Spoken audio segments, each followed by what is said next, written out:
Here come Aldershot, who want to wrap up this championship. Grant, Donnelly, Harriet didn't hold it, and Aldershot are level, and it's a first ever league goal for Scott Donnelly.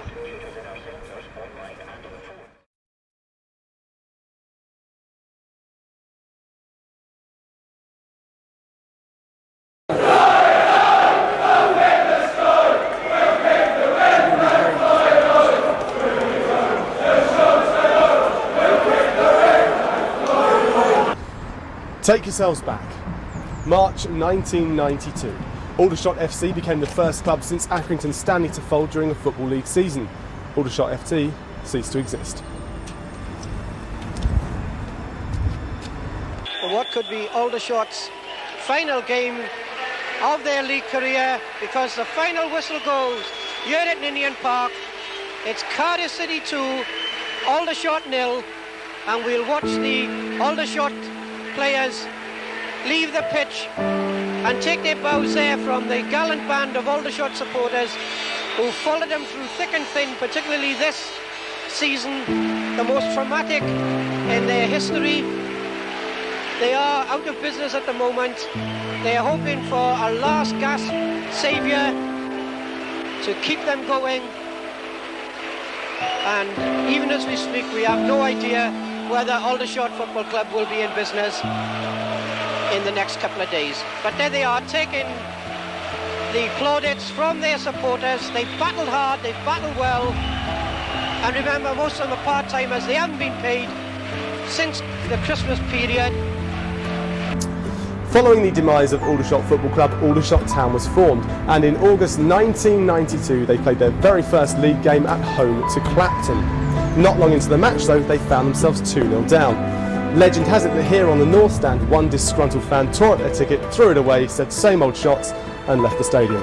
Aldershot Town went on to win the game 4-2, and the journey had begun.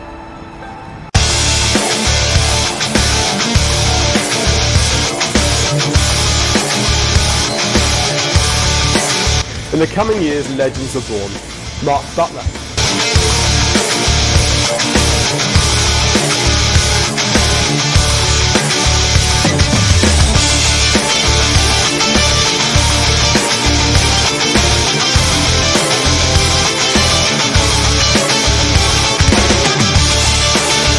Steve Stairs,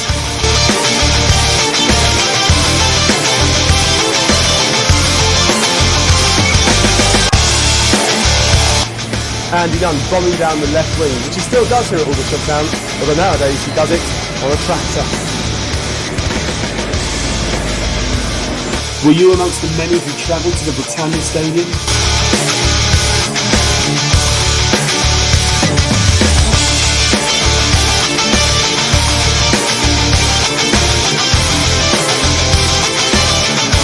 What about Carlisle and the Birds?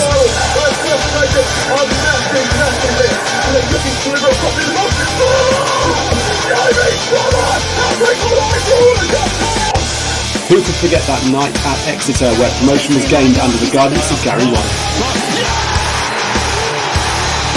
The town of Aldershot have waited 16 years for league football.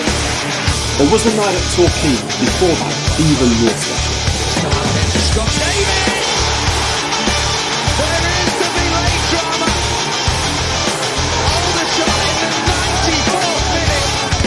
Many players have left their mark at Aldershot Town. Jimmy Segree left another kind of mark.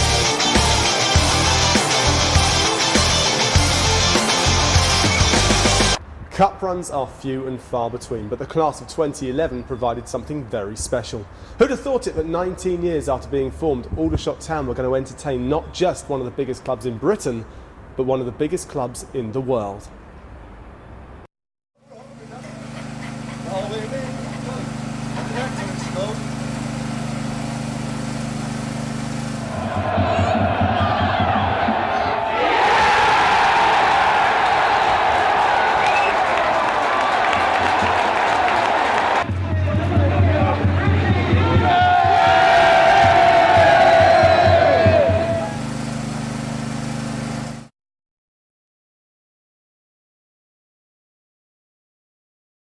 So where did it all begin?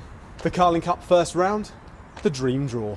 Where were you when the draw was made? I was actually on holiday in Australia at the time. I went over there to visit my little sister, and I was up at whatever the time was over there. Big time difference. It was late in the evening, even early morning, and I was watching it on the internet, and it came out, and it's West Ham away. It was the best draw you really could have got in that round. I was on holiday at the time. I think it was in mid-June, wasn't it, when the draw was made, and a couple of West Ham fans I know got on the old text, didn't they, straight away saying we're going to bury you and all this. And, I thought we might have half a chance, to be honest, and then obviously coming into the game, the riots postponed the game, didn't they? So I thought we might have had our best chance gone, really, because they had a few injuries and that, and I don't think that they'd only had one game as well, so we might have caught them cold. But So you think the riots may have sort of helped them a little bit? I did at the time, yeah. I thought we'd have been better off playing, and we'd just come off a good victory against Bradford at the time.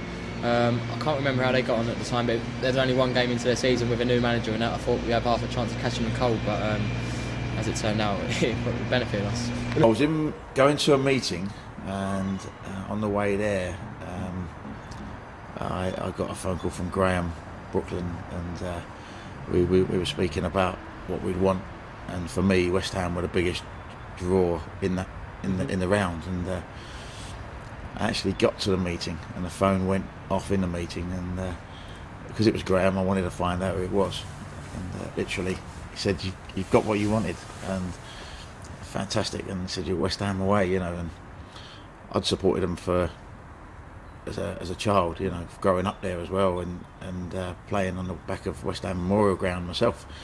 My granddad used to take me there, and you know, for myself as a manager to take the club and the fans there was obviously the other added incentive was Sam Allardyce, my manager I probably respect most, who I've played for,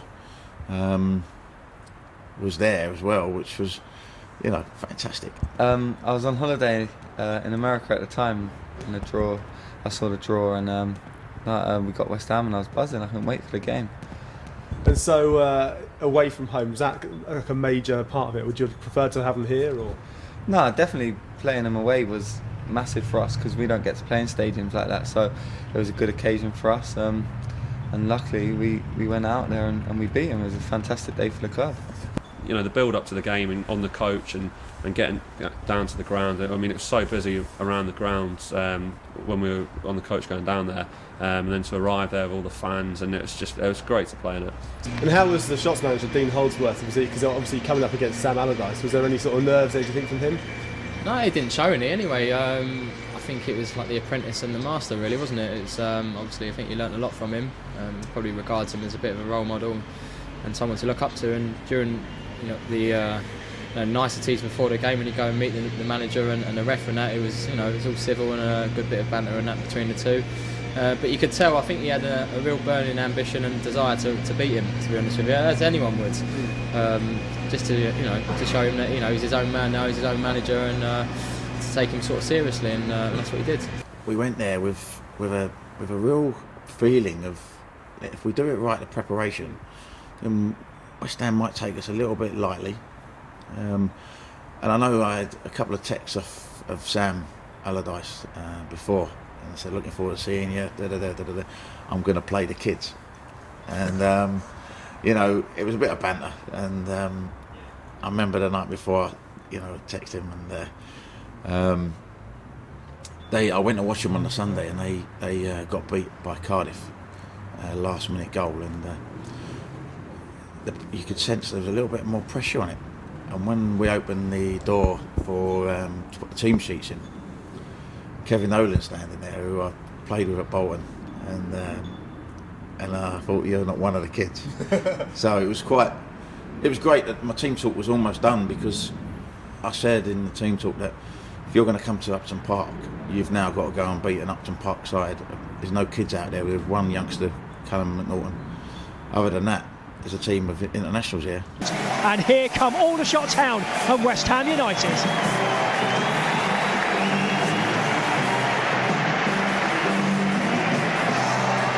Yes, it promises to be a cracking atmosphere here in Upton Park this evening, as I'm Forever Blowing Bubbles plays out across the PA. Of course, a song as synonymous with West Ham as Alive and Kicking is with Aldershot Town. The shots who have never won a Carling Cup tie since promotion to the Football League.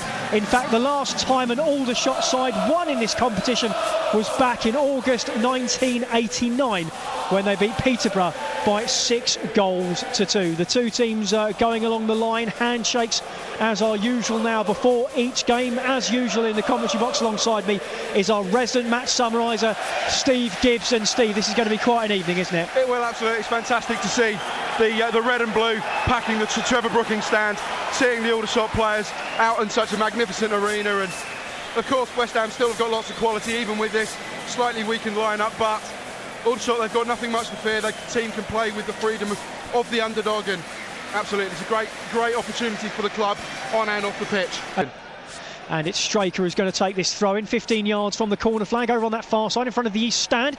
Little nod down, drops to Hilton, who volleys it over the crossbar, and the first half chance falls the way of Aldershot Town. In fact, it was Jake Taylor who swivelled on that one, sort of rising just above hip height, tough to control, always rising over the West Ham crossbar. It remains 0-0. It's Ruud Boffin, the 6'5" Belgian goalkeeper, is there first, launches it forward, looking for one of Picquion, and Jamie Young is there towards the edge of the area. The West Ham fans howl for a handball not given by the referee or his assistant over on that far side, and I think Jamie Young's heart will have leapt into his throat on that occasion, and hopefully will drop down again in the next minute or so. From the first real danger there from the Hammers, and Picquion and Barrera linking up well down the right hand side. Yeah, they've got plenty of pace, particularly Barrera. I think he's Mexican international, two-footed, beats player with ease. I think certainly he'll be one of the biggest thorns in Aldershot's side this evening. Steve Gibbs with us on BBC Surrey as usual this evening, live from up to the park in a midweek sports station. Here's Jake Taylor on the chest, good save by Boffin, and it's cleared away by McNaughton.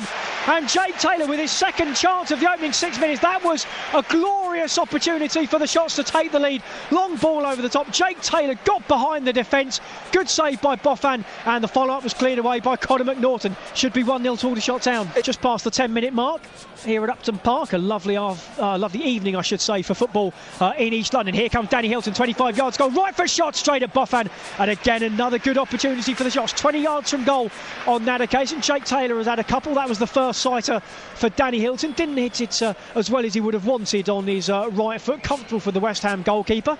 It remains 0-0 from the team that started against Leeds on Sunday afternoon. Ben Hurd in trouble against Pablo Barrera, but Hurd has recovered well and held off a couple of challenges. Hurd now goes in field. It's almost Hurd against Barrera, almost a sideshow there, but the referee got in the way. Shot comes in, and it's the first goal of the evening for West Ham United. Junior Stanislas with a right-footed curler past Jamie Young. Hurd caught in danger, played a square ball. The referee got in the way. Peter Vincenti can complain to Graham Scott all he wants, but it won't reverse the decision. And Junior Stanislas made the Shots pay for the error. Curled into the top left-hand corner. Jamie Young, beaten from distance, didn't have a chance. It's West Ham 1, Aldershot Town 0. So what was the game plan before kick-off? Just to go out and enjoy it, really.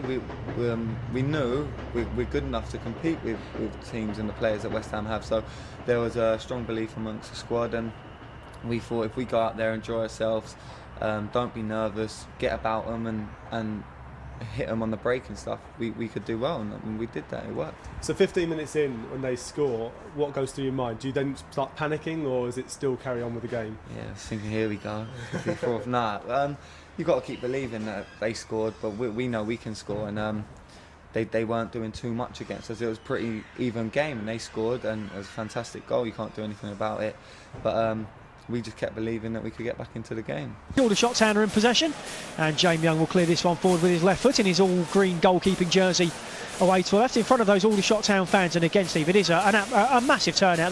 They filled out their section of the ground away to our left. They have, fantastic, and save for the home celebrations for the opening goal, it's been the away fans that we've heard most. Here's Stanislas again in midfield for West Ham. The home side just starting to get a grip in that midfield area. The Shots dominating the opening 15 minutes before Stanislas's goal that currently separates the two sides. Now Barrera down the line to Picquion, ball into Barrera, left hand side of the area, pulled back to Giroud, tried the cheeky back heel, and Jamie Young tumbles away to his left hand side. So grateful to feel the ball in his midriff. It was a super little bit of play down the left hand side. Standing over this are Danny Hilton. Jamie Collins is over there as well. It's played short. Comes to Collins on the edge of there. Left foot shot comes in just over the crossbar. And Jamie Collins, the West Ham fan, saw the whites of the goals there, and his heart must have skipped as he thought of scoring here at Upton Park, but hit his left foot shot over the crossbar. 10 goals this season yet to open his account for the shots, and it remains 1-0 to West Ham. Yeah, boy, would he have loved that, the Londoner coming here at his boyhood team. But shot was always rising, worth an effort though, and once again Aldershot finding space in that final third. That yes, they're a goal down, but there's enough signs, they've shown enough quality so far, and they've had enough chances, enough space against West Ham. Here's Stanislas again, tries the right foot, a curler, brilliant save by Jamie Young, punches it away, almost a carbon copy of the goal in the 16th minute. Stanislas again with too much space, 25 yards goal, tried the curler, Jamie Young punched it away on the far side. It's a West Ham throw. Aldershot are in what essentially could be a Real Madrid kit tonight, all white. I don't think an ex-employee of the club has ever played against the Shots.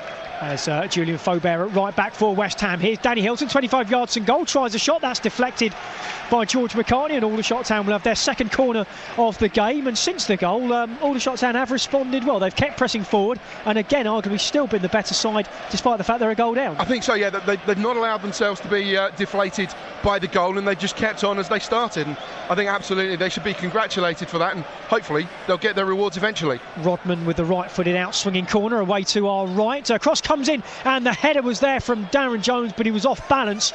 He was leaning backwards as the ball came to him, almost a free header, but couldn't direct it on goal, well wide of Boffan's right post, and it's a goal kick to West Ham. They're still 1-0 ahead. Here's Rodman in the area, but it's taken off his toe there by Pablo Barrera, and the jinking Mexican winger comes forward down this near side, tries the right-footed ball out towards the far touchline, and Danny Hilton was back defended. Jamie Young slid in outside his area, just got there ahead of the West Ham player, and Kevin Nolan in no hurry to play the ball over to the far side. West Ham can't be playing for the full-time whistle already, with 45 minutes and change still to go in this one, but certainly in no hurry at the end of this first half. Ball into the air towards Piccion, and Crew almost got there. Jamie Young again read the danger very well and just plucked the ball off the big Norwegian's toe. And a quick check of the watch, that should pretty much be that for the end of this first half. Jamie Young left-footed clearance. The referee has a look down at his watch. Breaks through to George McCartney, still playing on. Jake Taylor wins the ball. Rodman gives it away to Barrera. Kevin Nolan stays down. The half-time whistle goes, and that will be that here at Upton Park. Very much a similar story to Aldershot Town's 3 previous games. They've had their chances. They've failed to score. They've been punished for a mistake, and that's why the half-time score is West Ham United 1, Aldershot Town 0. Here's Steve Gibbs. Sadly so, those are the harsh, fine margins of football, particularly at this level when you come up against quality opposition. Even though in the Championship Stanislas is little more than the reserve, he's still got enough quality to fashion a goal out of nothing, and that's what has proved the difference so far this evening. But Aldershot have played very well. They've been comfortable in possession, certainly been the match of their exalted opponents in terms of possession and movement and work rate going forward, but they just haven't taken their chances. So in 14 minutes in, it was all going to plan, and then 15th minute, obviously they scored to go 1-0 down. So what happened to the mindset of you, the players? Not a lot really. You know, we started the game well. Like you say, it was going to plan. I mean, I think I remember the referee getting in the way of one of our players when the ball went across to Stanislas, I think it was, who scored. So we knew there was a bit of hard luck involved, and they never really carved us open. And we got in at half time, and the gaffer said to us, you'll get something from this game, keep plugging away. And we were just as confident going out in the second half, knowing that we could get a goal back. So you step out in front of pretty much 20,000 people. What was the feeling like? Did it give you extra nerves the second you walked out, or? Well, funnily enough, I get nervous before like most games, but I think the boys weren't nervous. I think they were more excited to play in front of a big crowd, a lovely stadium like that. Our families were there. I think there wasn't too much expectation of us, like if it was a win-win situation for us, so I think that was a big factor. So half-time 1-0 down, what was the half-time team talk like? It was just go out there and do it similar to what we were doing in the first half. I think we'd got on top of them in the first half, and I think at 45 minutes in we realised that they weren't, that we could go and get something. We were just as good as them, playing just as well, if not better. So the mindset at half-time was really just to go out and keep doing what you're doing, and something will happen. And it did. Danny got in down the side, and they had their lads sent off, and that was a big boost for us as well. It's one of them really. You've got nothing to lose. I mean, you're playing arguably in front of like the biggest crowd you're going to get in that level anyway, in the round 1 of the Carling Cup. And if you can't enjoy playing football at Upton Park in front of 20,000 people on a nice pitch, then you shouldn't be in it. So we had nothing to lose really. They had everything to lose and nothing to gain really. So we just went out there, worked hard, and I think we got our rewards really. People say that. I always felt that if we got 1 goal, the pressure might come from the terraces at West Ham, that the players there may just buckle, but we rose to the challenge. Chance for Hilton. No, Danny Hilton gets down. He's brought down on the edge of the area. Now then it's a red card for West Ham United. They'll play this second half with 10 men. Hilton was away. He was side down just outside the penalty area, so no penalty. But the referee has given a red card. And I have to say, Steve Gibbs, I thoroughly agree. It was the right decision. Well, absolutely. Danny Hilton just picked up the loose touch from the West Ham defender who has been sent off. And is it McNaughton? It looks like it's the unfortunate debutant. He's getting a hearty round of applause from the home fans here. He's had a bit of a torrid debut, but it was his heavy touch that allowed Danny Hilton to race back in, pick the ball up. He was just about to hair into the penalty area when rash challenge from McNaughton brought Hilton down. Certainly a free kick, and you could say by the letter of the law, that old phrase, it would have been a goal-scoring chance. Hilton would have been one-on-one with Ruud Boffin, and unfortunately the youngster has to disappear down the tunnel. Aldershot Town, who have a free kick about 22 yards from goal. It's halfway between the edge of the D and the right edge of the West Ham penalty area. Luke Guttridge is standing over it, as is Alex Rodman. I think Ben Hurd is there as well, but I think Rodman's going to be the favourite for this one, Steve. Yes, I mean, yes, I would think so. It suits the left footer going around the wall. Guttridge is having a word. 3-man wall. Guttridge runs over it. Rodman left-footed effort, and it's just wide. Oh, the Shots fans were up in celebration, but it couldn't have been more than a whisker away. The Shots players are appealing for something. The referee's given a corner, so I think it must have just got a little flick off the end of the wall. Here come the Shots again. Jake Taylor skips past a couple of chances. Rodman's right foot shot, just wide. Good effort by Alex Rodman. It was a real snapshot, 25 yards goal. Good play by Jake Taylor, just skipping around a couple of challenges. It was a good effort as well. Goal kick to West Ham. And mistake by Aaron Morris. Pickion plays it square to Stanislas. Stanislas right foot shot and just tipped over from Jamie Young. Super save from the Aldershot Town goalkeeper, denying Stanislas as he did in the first half. Corner to the home side. Real excellent end-to-end play from both teams. Now it's Darren Jones across the halfway line for the visitors. Aldershot Town trailing West Ham by 1-0 here in the first round of the Carling Cup. Luke Guttridge plays it forward. Little layoff by Hilton to Rodman. Rodman again opening up, right foot shot comes in and just wide again.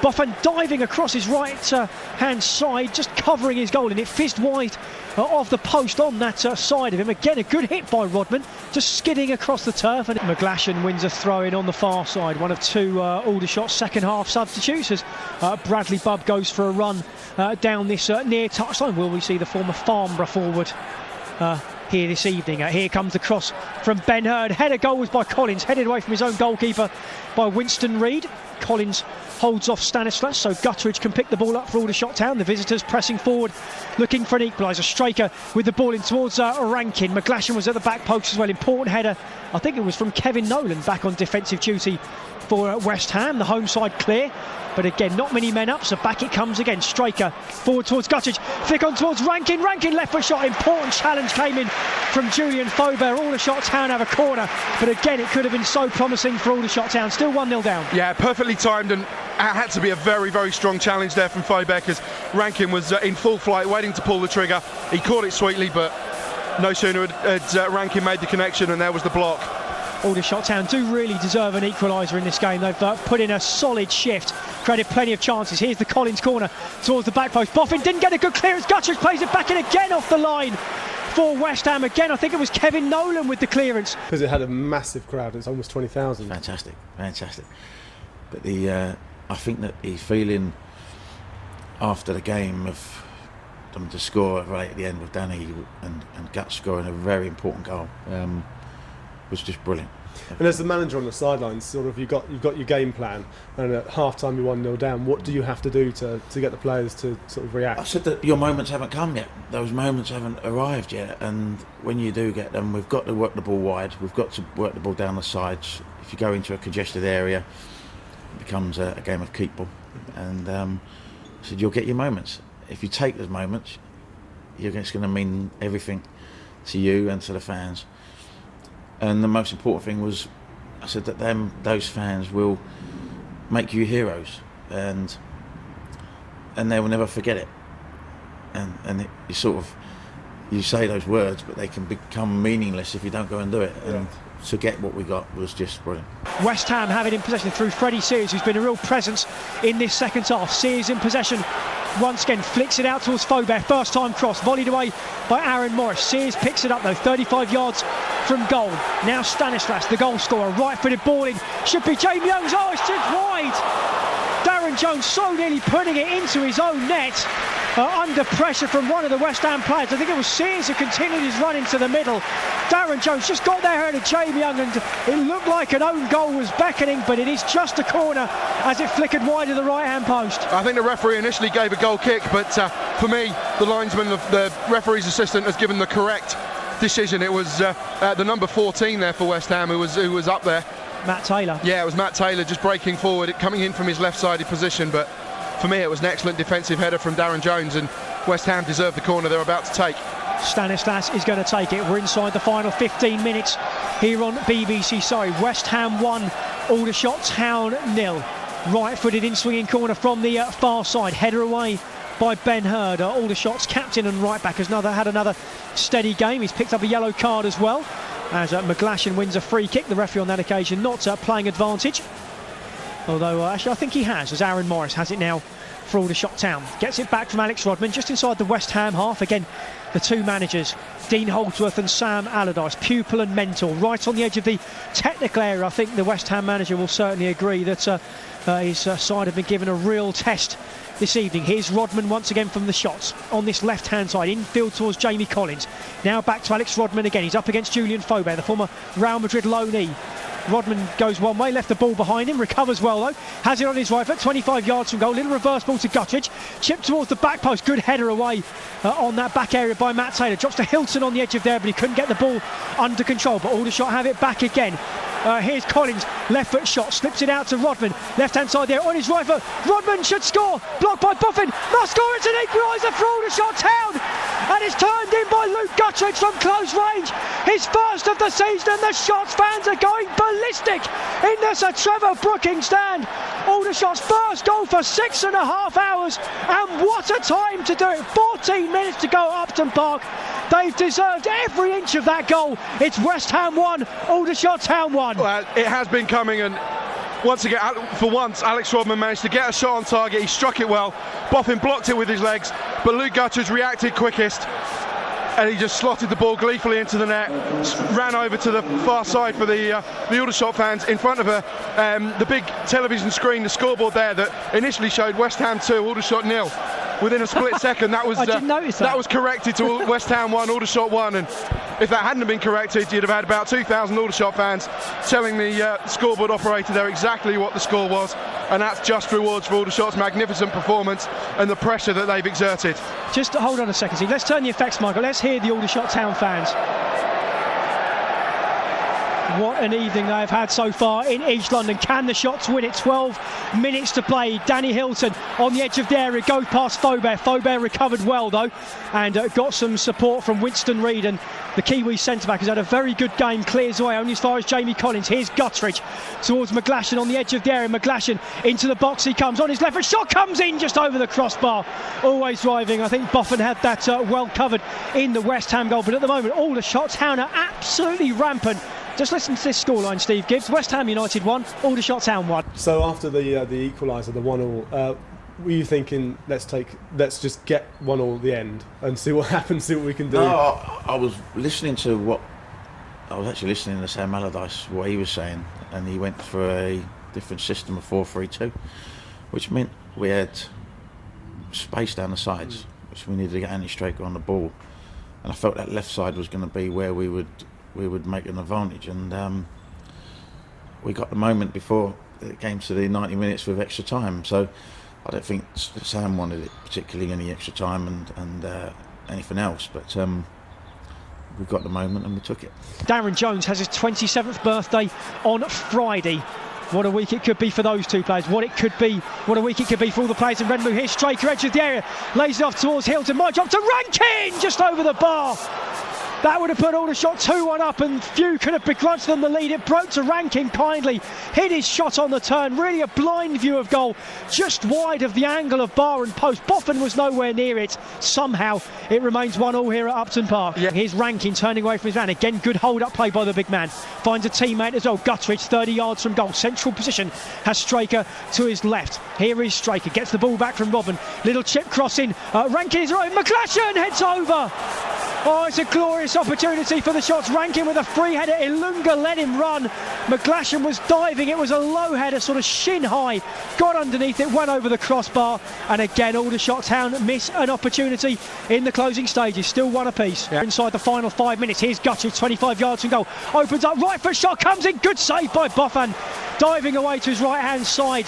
And the Belgian goalkeeper's made a handful of very good saves in this game for West Ham. Aldershot Town have a corner. 1-0. I just remember Rodgers having it, and I remember screaming for it. I was on the right-hand side, and I knew he weren't going to pass because Rodgers loves shooting from that sort of area. And luckily, the defender closed him down. He managed to get a little toe poke to me, and I took a touch. No one really closed me down, and I remember just striking it through someone's legs, and Kevin Nolan's legs, I think, and it just managed to creep in the bottom corner.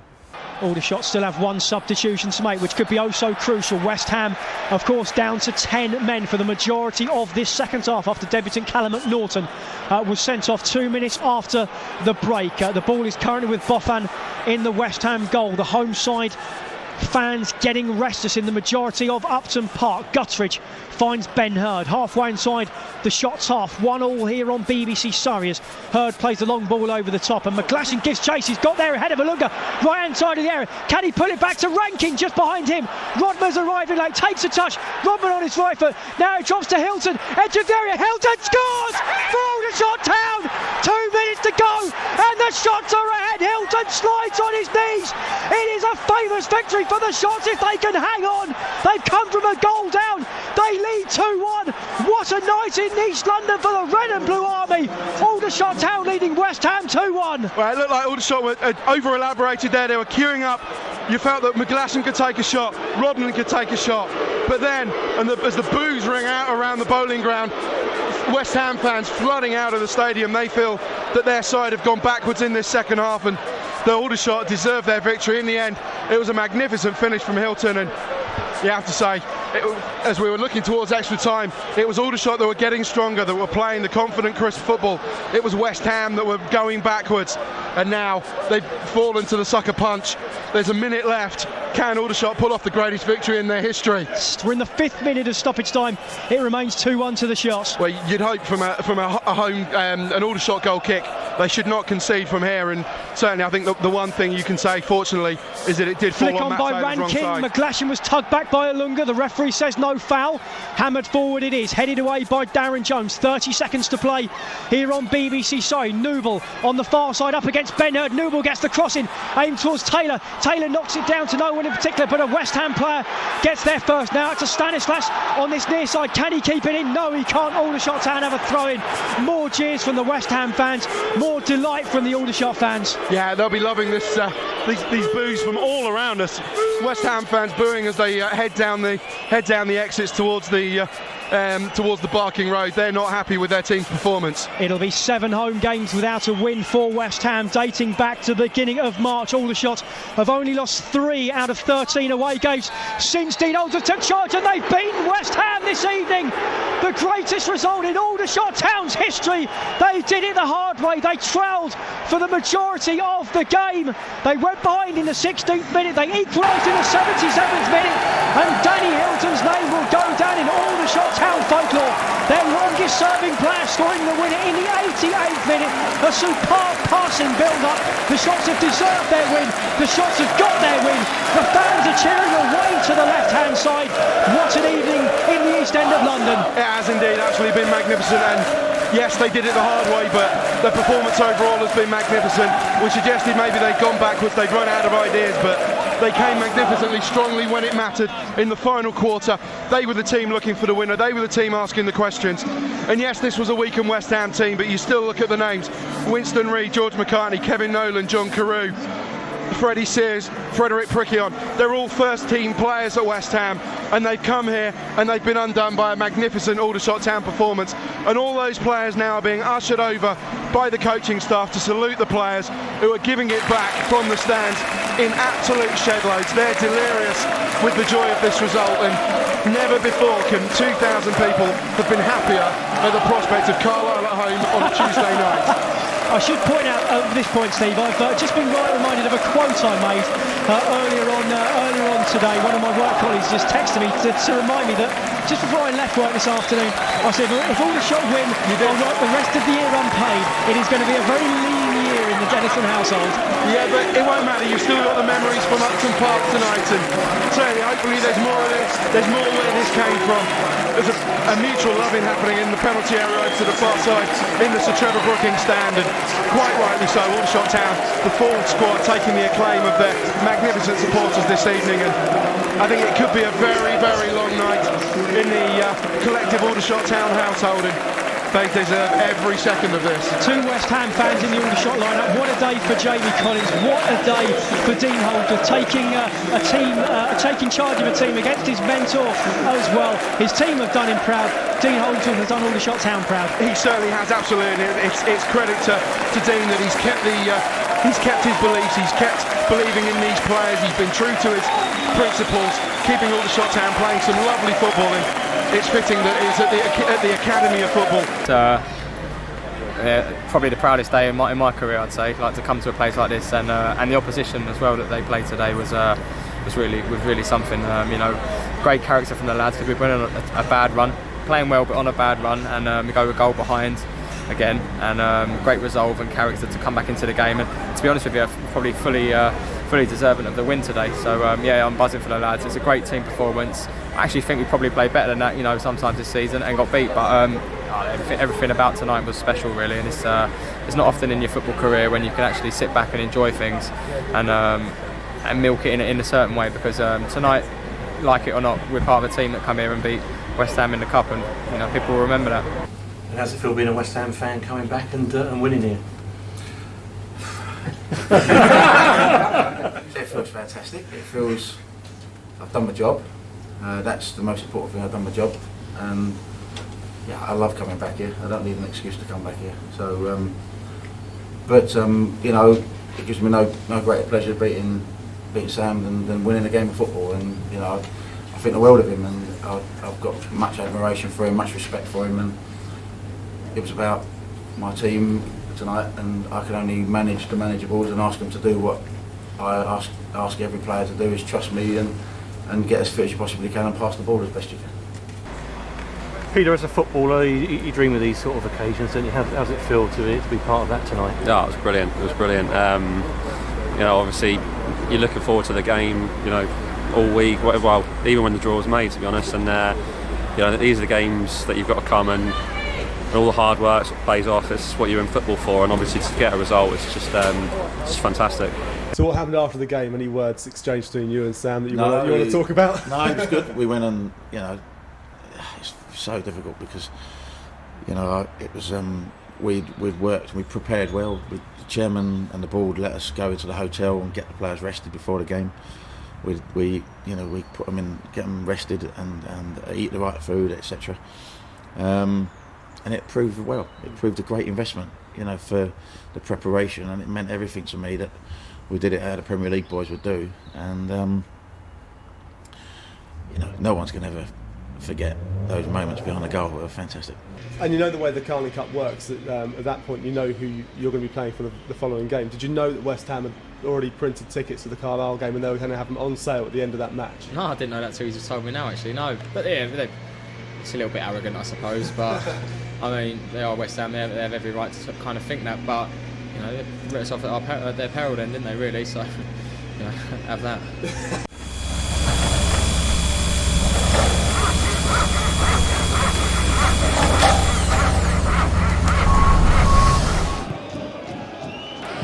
Gary, what's going through your mind last few seconds? Blow up.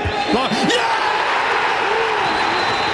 The town of Aldershot have waited 16 years for league football, and and the wait is over.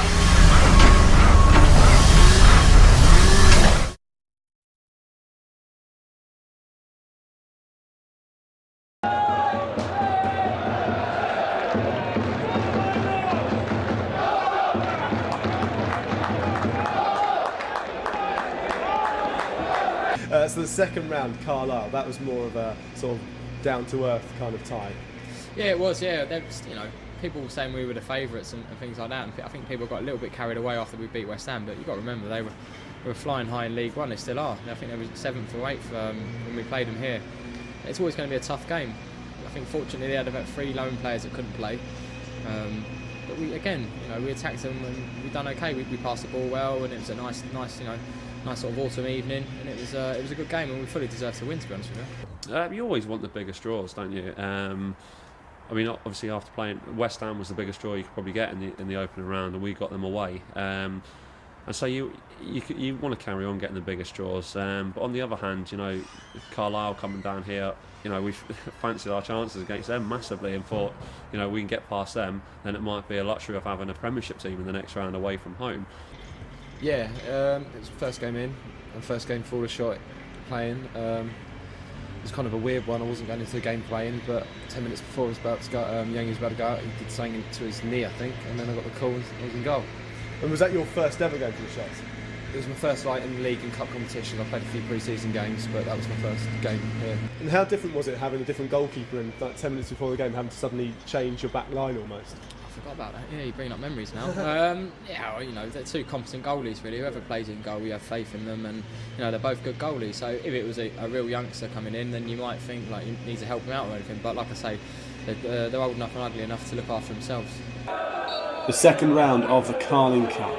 Aldershot Town versus Carlisle United. Here is the action.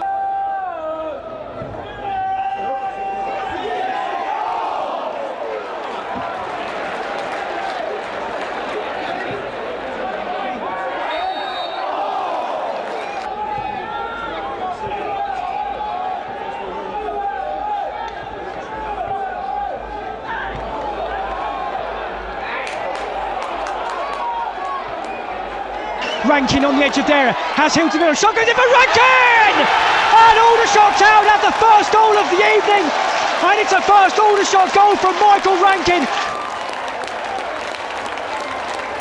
Here's the view from the terrace cam.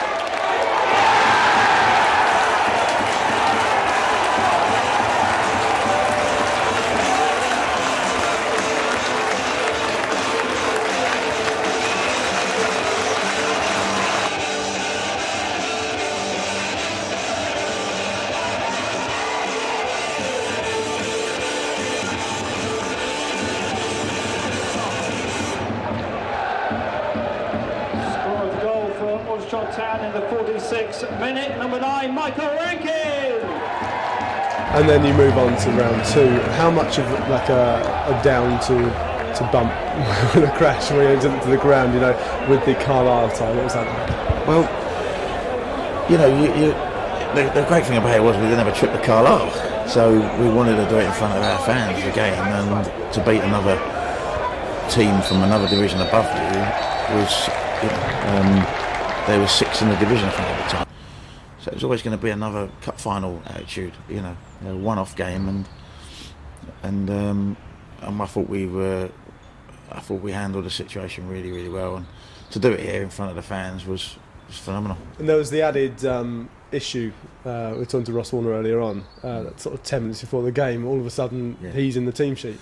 Yeah, again, your preparation, all the preparation you do can sometimes go out the window within seconds, and Jamie gets injured, Ross comes in. That's why we've got 2 good goalkeepers, and if we'd have had a youth team goalkeeper or a younger keeper, not, although Ross is not old, but someone who can handle it in your squad, you need those players, and it proves us right that we need those 2 goalkeepers.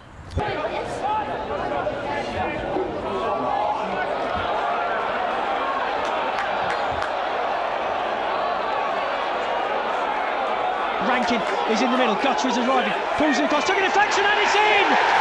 Aldershot Town have doubled their advantage. The Shots have 1 foot in the 3rd round of the Carling Cup for the first time since 1984.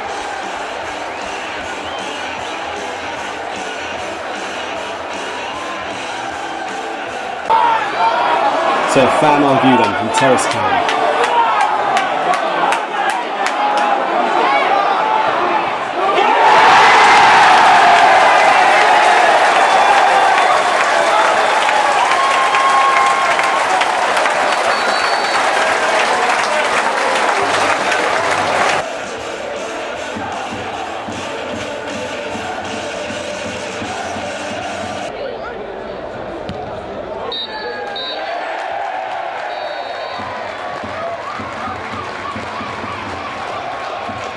Final score of the Carling Cup second round, Aldershot Town 2, Carlisle United 0. Yeah, Jay's found me, you know, and that's what I crave for, them kind of balls, you know. Luckily I've had a good touch because it wasn't really going too well for me before that, I didn't feel anyway, but you know, it's a goal and we've won, the boys have worked ever so hard, and you know, hopefully we can kick on and do well in the league and do well in the cup as well. Well, I mean, it's a funny mood at the moment because we should be absolutely delighted, and we've gone, like you say, into a bit of a history book, and with the standards we set, you know, I'm absolutely delighted. We've played a top 6 Championship 1 side, and I still want more, and I've said that after the game, and I think we've played better in games and come away with nothing. So football has a funny way of bringing you back down to earth and making you realise that we've still got to do the right things. And so we've taken a Championship 1 side down, and probably I don't really recall him having a chance. And that's how far we are. So I'm delighted, and everyone in Aldershot should be delighted, but it might take me a little while longer because I still think we can get better.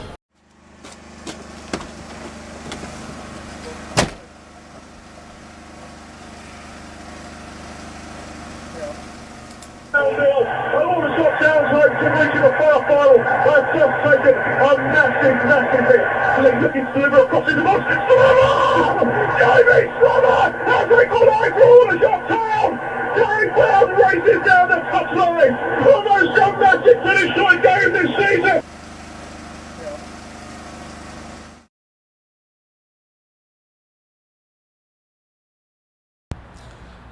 Well, the Carlisle and West Ham gives you massive confidence. I think maybe a bit more into drawing Rochdale. Maybe it was a bit more deflated because you wanted a bigger team after getting past Carlisle, and to get, no disrespect to Rochdale, but a similar sort of level of footballers as Carlisle. You know, we wanted a Premiership team away from home or something like that. But you know, it was, you know, that's the draw we got. You got to get on with it, and again, it gave us massive confidence to know that if we got through, then you know the draw is going to be, the teams in the hat are going to be a lot less. Yeah, well, we're probably slightly disappointed that we didn't get a big team, because obviously the big teams come into round 3 then, so we're probably slightly disappointed. But then on the other hand, we were quite, you know, optimistic we could do a job on Rochdale. They've not long been promoted into League One. They weren't doing great, as results have shown. I think they were bottom of the league around that sort of time as well. So we really felt that we had a chance, but again, they are a team in the higher division, so it would be wrong to us just to write them off. But we felt we had a really good chance against them, and so it proved. We played really well that night, especially in the second half. The action from the third round of the Carling Cup between Aldershot Town and Rochdale.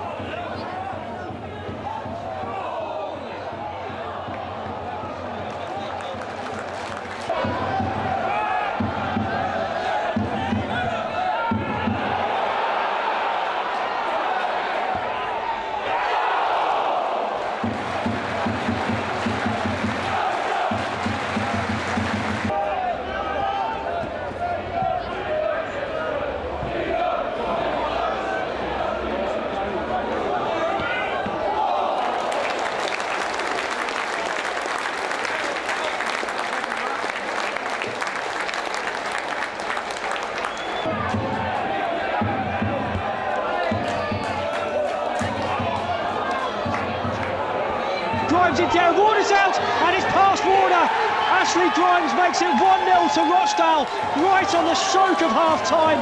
The shots have ridden their luck. Ross Warner made 4 excellent saves in this first half, but he couldn't stop that one. Rochdale slicing through the shots defence, and in this third round Carling Cup tie, it's Aldershot Town 0, Rochdale 1.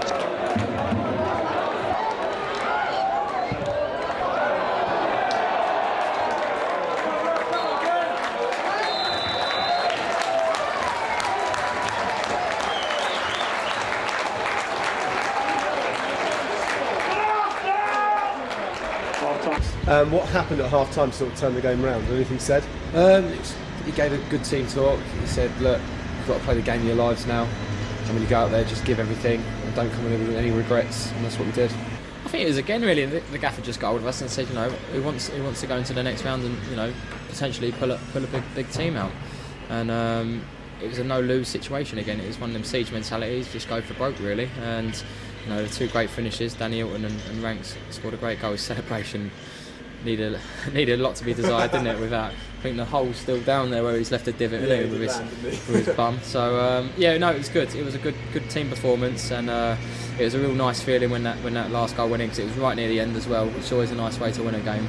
And there's a real togetherness there, and it brings a smile to your face when you think about it. To concede a goal so late in the first half, especially when we're probably the underdogs because they're better playing in a higher division, it is disappointing because we shouldn't concede that closer to the end of the first half, but they did. They did score, and again we went into half time, and Gaffer's speech was belief again. We know we can get back in the game, especially being at home. It's a winnable game. Well, it goes back to comes down to brilliance, and Michael Rankin's not your own. No, my words are, stay calm and be focused on what's. My brilliance only seems brilliant when it works. But it come down to an overhead kick from Michael, correct, and then another fantastic goal from Danny Hilton. Yeah, again. And I felt once we scored one, we were going to get two, and I'm glad it panned out. So that's where you want it to work.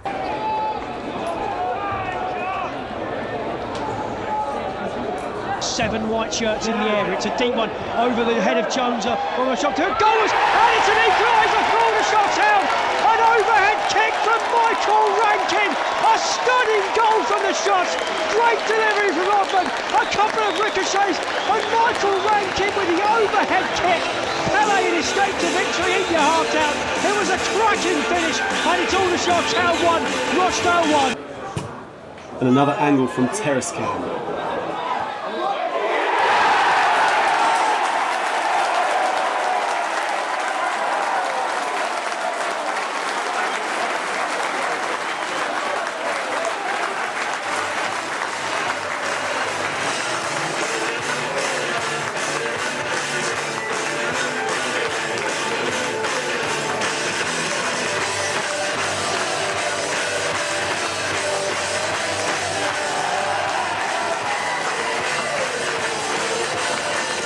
So what do you say to the players with sort of 10 minutes to go when they've just made it 2-1? Do you have to say anything for them to keep themselves focused, or play in the right area? Play in the right area to win the game of football. It doesn't always have to be pretty, but if you can keep the possession of the ball, then they can't score. If you're in control of the ball, as long as you're in control in the right area of the pitch. And the players really showed a know-how and a knowledge and a strength of desire to keep the ball and win the game. And as I say, we were all anticipating what the reward would be. It was a good goal, wasn't it? It was half volley, and I just remember it kind of dropping to me, and I remember thinking I should have been in the box, because I remember hanging out on the left-hand side when Jordan put the ball in, and when it dropped to me, I was quite surprised, but I just couldn't really think about it, and just had to hit it, and luckily it flew in. Have you got that on video, that one? Yeah, I've got it on my phone, and it's on a DVD and stuff. So. It's one of those ones that you could show people over and over again, really, wouldn't it? Yeah, it's definitely one of the better goals I've scored.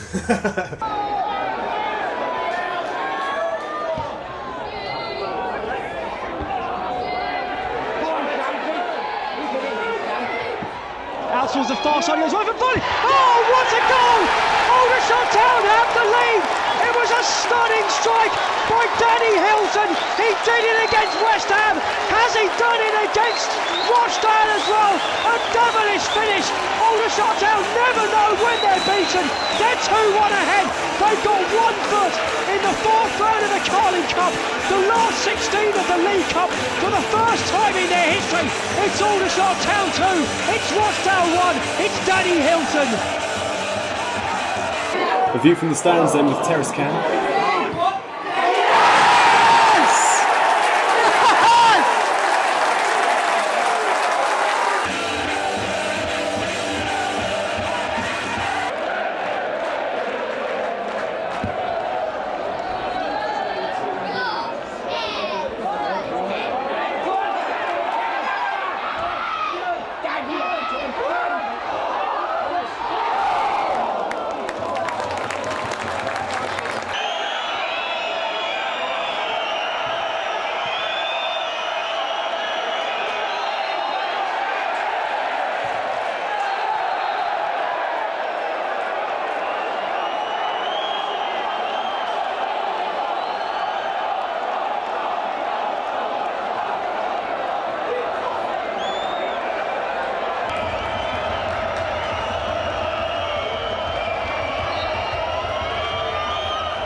The shots have done it unbelievably. Smiling faces, the air being punched around us for the first time in the 52-year history of this competition. The name Aldershot is in the last 16 draw. They've done it the hard way. They come from behind to beat West Ham. They've beaten Carlisle. They've come from behind this evening to beat Rochdale by 2 goals to 1. It is a glorious night. Aldershot Town in their lucky all-white home kit. They've battled. They've scored some stunning goals. They're in the last 16. Glory, glory, Aldershot Town.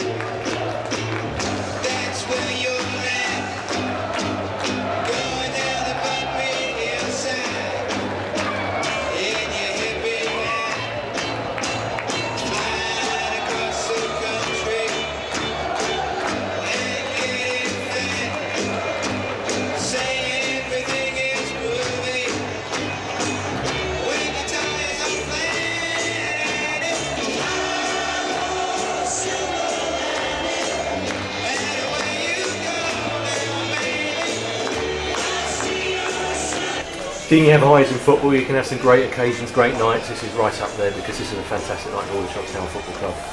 Well, I think it's amazing. I think that the players, the fans, the club itself is very proud and very happy tonight, and I'm delighted. I've said in my programme notes that you've got to enjoy the wins and the highs of football because it can change very quickly, and I think we're no one's going to begrudge us holding having a glass of wine tonight or enjoying it tonight and get ready for Crawley tomorrow. So it's a fantastic evening.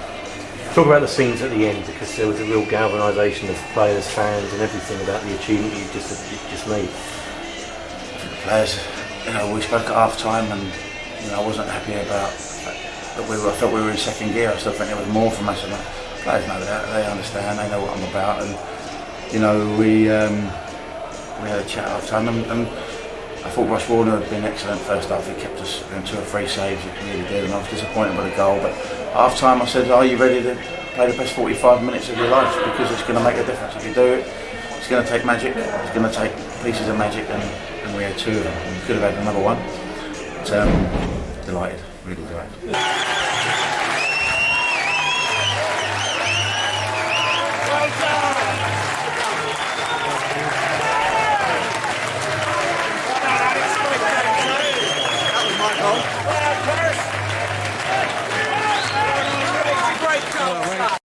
Get in there!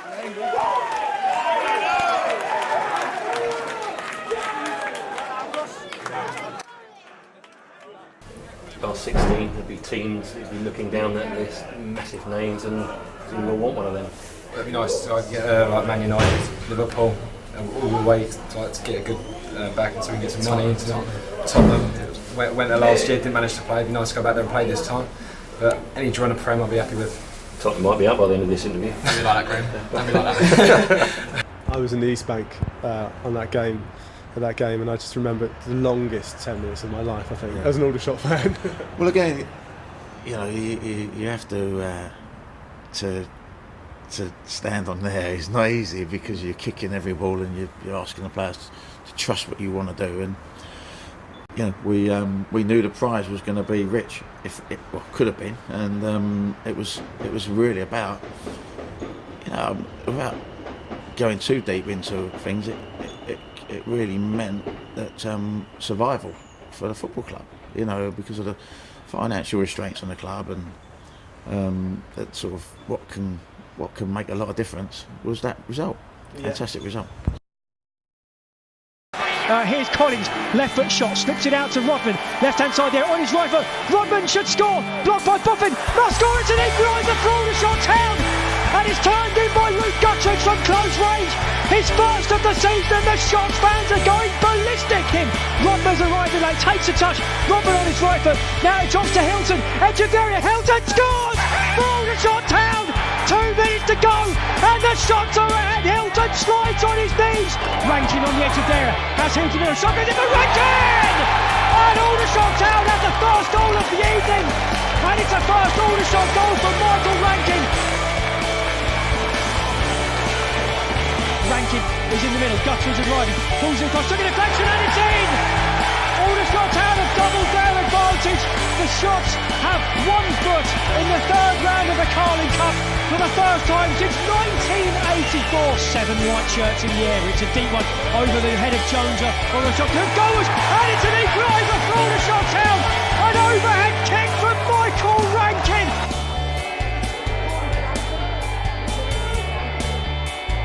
Out towards the far side, he goes right for volley. Oh, what a goal! Aldershot Town have the lead. It was a stunning strike by Danny Hilton. He did it against West Ham. Has he done it against Rochdale as well? A devilish finish. Aldershot Town never know when they're beaten. They're 2-1 ahead. They've got 1 foot in the 4th round of the Carling Cup, the last 16 of the League Cup, for the first time in their history. It's Aldershot Town 2, it's Rochdale 1, it's Danny Hilton. There is the final whistle. The Shots have done it unbelievably. Smiling faces. Delighted, really delighted.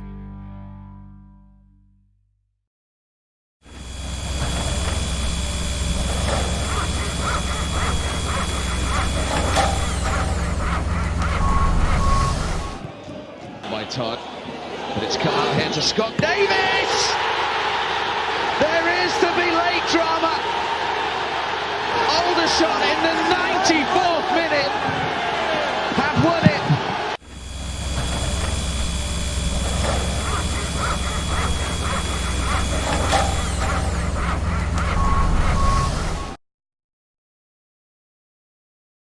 So then we look at round 4. Who did you hope to have before the draw happened? Well, obviously Man United.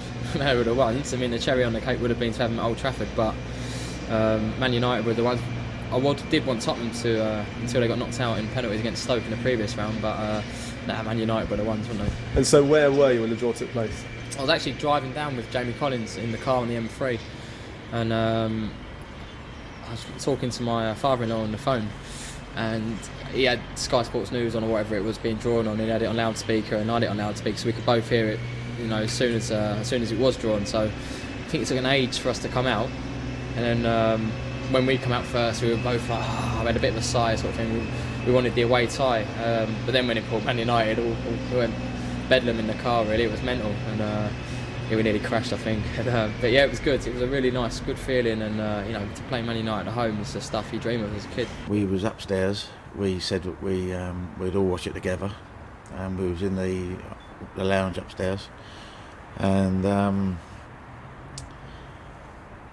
just an incredible moment. And I'm trying to stay as calm as you can. To draw Man United was just, the whole lounge erupted. Everybody was in there, the chairman, the directors, and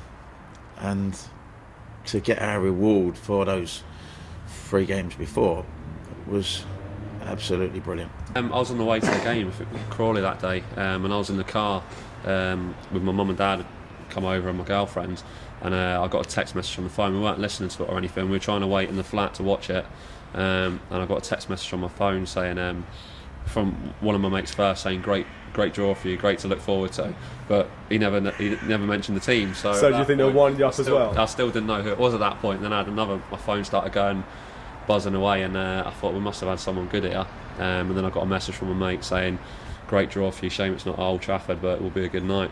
In the home dressing room we had Crawley that day, and I remember coming in before the game, and it was on the TV, the draw was on, and there was only a few of us in, and Man United come out, and the change room just kind of screamed happy, like everyone was happy, everyone was buzzing, and it was the draw that everyone wanted. I was literally just turning up at the gates, and I just had the cheer, and I thought, right, we got someone good. And then when it said it was Man United, kind of like, I didn't know what to feel. It's amazing. Did you have your hopes set on the team? I've wanted Arsenal or Man United because I've always dreamed of a kid playing against teams like that, and when we got it, it was like a dream come true just to play against them. Oh. Sorry, Tomo. Yes. Number 1. Aldershot. Oh.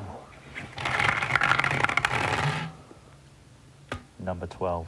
Will play Manchester United.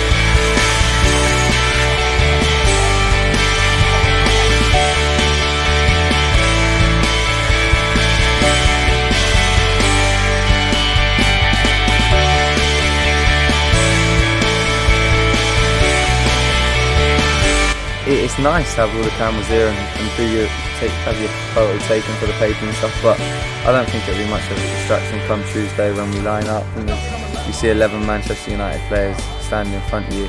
You're going to forget about what's happened and you're going to go out there and perform the best you can and the best you've ever done. Otherwise, you're going to have to get anything out of the game.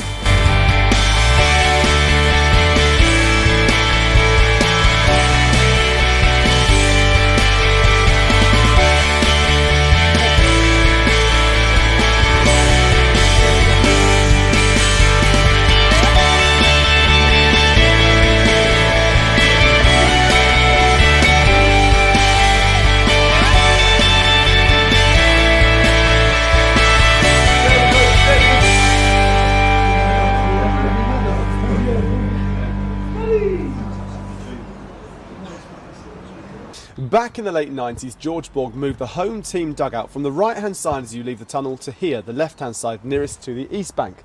Now, was that so he could be nearest to the East Bank fans or further away from those moaners in the North Stand? I'll let you decide.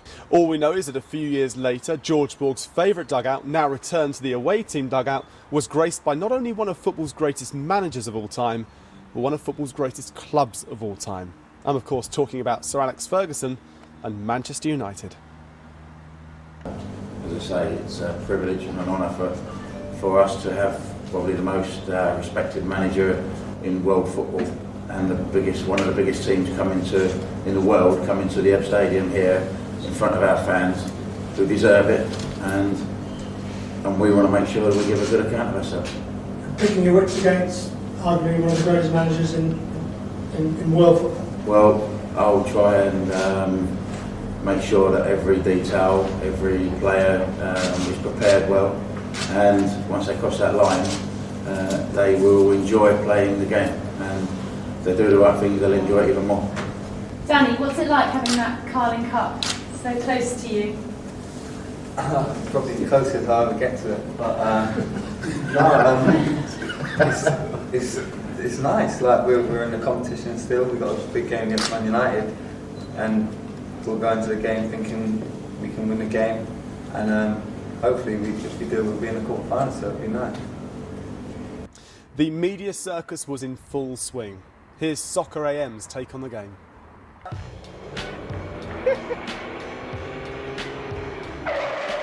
Where were you watching the draw? We were upstairs, actually. We were in here for the game, and then everybody went upstairs to watch it together, and the euphoria when obviously Man United came out was fantastic. Are you more nervous about this game than any others? Well, as a player, you trust yourself. When you're a manager, you've got to prepare everything right. We've watched their reserves, listen to reports, and always be wondering how Sir Alex feels the day of the game, if he's going to be kind to us or really go out full-blown attack. This is League Two versus Premier League champions. Well, I think that the preparation we had pre-season, we played Stoke here pre-season, Charlton, Brentford. We played some big games. No, we've been to. With I know respect, it's not Man United. Yes, in the I understand that. Yes. This is Man United. Come on, those players are going to be nervous. Of course they are, but I've got some good characters in that dressing room. Can we have a little look round? Because I want to see where the Manchester United squad are going to get changed. It's not nice. Away dressing room. Wow. It's a piece, isn't it? Gosh. Manchester United are going to be in here. I feel ashamed, to be quite honest. Don't. It's the away dressing room. It's supposed to be like that. Yeah. Just couldn't get people in time. Yeah, I know. It's all the mod cars. There's probably sweets under there. Oh dear. Not good. What do you think Sir Alex's reaction is going to be to walking in here? It's going to be what he expects, though, isn't it? I think so. I mean, we will tidy up, but it has just been done up. All I can do is apologise and profusely, and I'm sure they've been in worse. I'm sure. Really? Somewhere. Not for a while, maybe. But maybe. So it's your job to get this up to scratch for Man United? Yeah.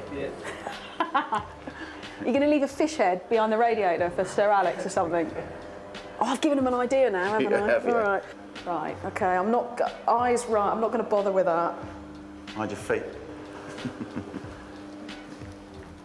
It will be nice and clean and bleached and everything else before the game, I would think. Listen, you could sandblast this. It wouldn't look any different. This is the second time I've been here, actually. And those sinks need to be cleaned, by the way. Okay. This I'm impressed with. This is good. This is nice. This is what football should be about. This is what the home team should be about. Who's in charge of music? The lads do, up until a stage, and then once we're getting ready to go out, then I'll put my own stuff on. Which is? Which is motivational music, which is Man in the Mirror, that sort of stuff. There's a few. There's Really? There is, yeah. There's all sorts of stuff that goes on. What? It is. Man in the mirror. Psychology. Yeah, no flip-flops or trainers. Not No flip-flops or trainers where? Flip-flop on your feet. No, where? You Around the dressing room when there's dirt on the floor. I thought you meant no. Right, you are. Tampering with the fine book. Tampering with the fine book or the clock. How many? Well, they don't. That's why it's a lot of money. That's 100 quid. It's a tap with the clock, and they're not late, are they? It means they're going to try and be early. Is that what happens? They come in and turn the clock back so they're not late. Come on. Where's your gap? It's a door. So, shut the door. So if Old Trafford is the theatre of dreams, this is the theatre of... Magic. This is where the magic happens. Sir Alex Ferguson is going to be here. Yeah. In his area. Because you've played against Manchester United under Sir Alex Ferguson loads of times, but on the day, you are his equal. Yeah. How does that feel? Oh, massive honour. It is the tie that you dream of as a manager, and my job is to make sure we do ourselves justice on the pitch. You're going to beat him? You never know. Stranger things have happened in football, haven't they? Not really. You're going to lose. Shut up. No way. We're going to do everything we can. All right, okay. I wish you all the best. I really do, because obviously being a League Two fan myself, I think it would be fantastic if you did get a result against Sir Alex and his mob. So good luck. Good luck on Tuesday. Yeah, really mean it. Thanks a lot. I'm going to go training now. Oh. All right. All right. You can talk. I'll dance on the pitch. So the Shots have been in the football spotlight for the last few weeks. Manchester United were now in town.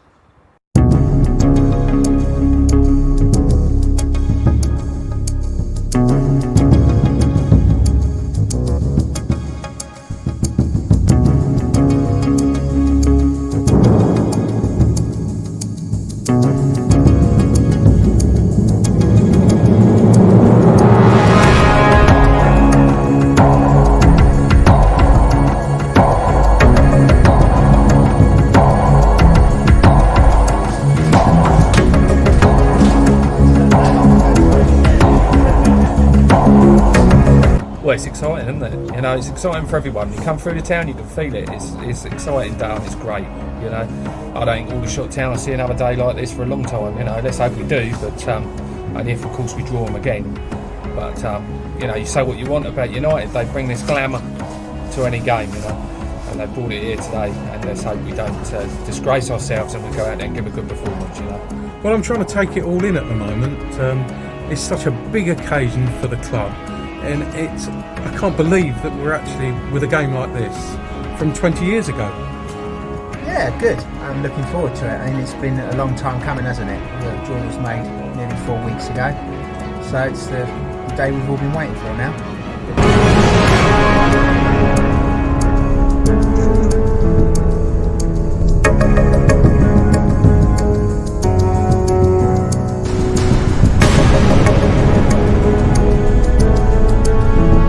In just a few hours, the players of Aldershot Town and Manchester United will be packed into this narrow tunnel, eagerly awaited by not just over 7,000 fans of the Ebb Stadium, but millions of viewers worldwide.